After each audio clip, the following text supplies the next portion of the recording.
Hello guys, আসসালামু আলাইকুম।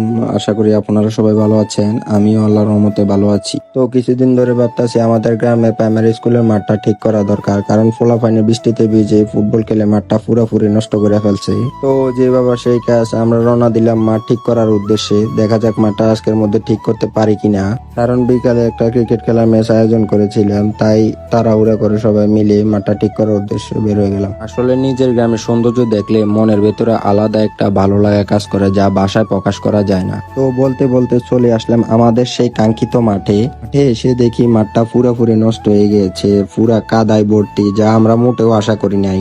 তো কি করা, মাঠ যেহেতু নষ্ট হয়ে গিয়েছে ঠিক তো করতে হবে। এর মধ্যে রাসেল এসে বলে যে আমরা একদিনে এই কাজটা সম্পূর্ণ করতে পারবো না, কমপক্ষে 2 দিন লাগবে।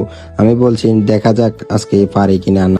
এরই মধ্যে নাইমা এসে কাদাগুলা সরাই ফেলতাছে, যাতে মাটিগুলা দিলে ভালোভাবে বসে এবং ভালো টেকসই হয়। তো সবাই মিলে এখান থেকে মাটিগুলা নিয়ে গর্তগুলা ভরাট করি। তো দেখতে দেখতে গর্তগুলা মোটামুটি ভরাট করা কমপ্লিট হয়।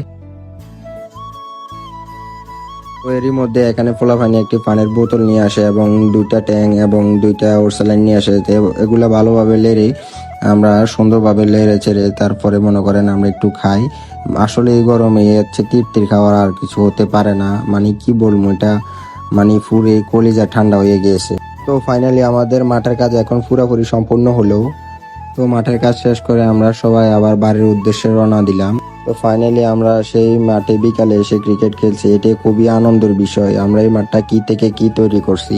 আর একটা কথা, এটা আমার যেহেতু ফার্স্ট ভিডিও, তাই বয়সে কোনো ভুল ভ্রান্তি হতে পারে, তাই সবাই ক্ষমা সুন্দর দৃষ্টিতে দেখবেন। তো সবাইকে অসংখ্য ধন্যবাদ ভিডিওটি শেষ পর্যন্ত দেখার জন্য। সবাই আশা করি ভালো থাকবেন, সুস্থ থাকবেন। আসসালামু আলাইকুম।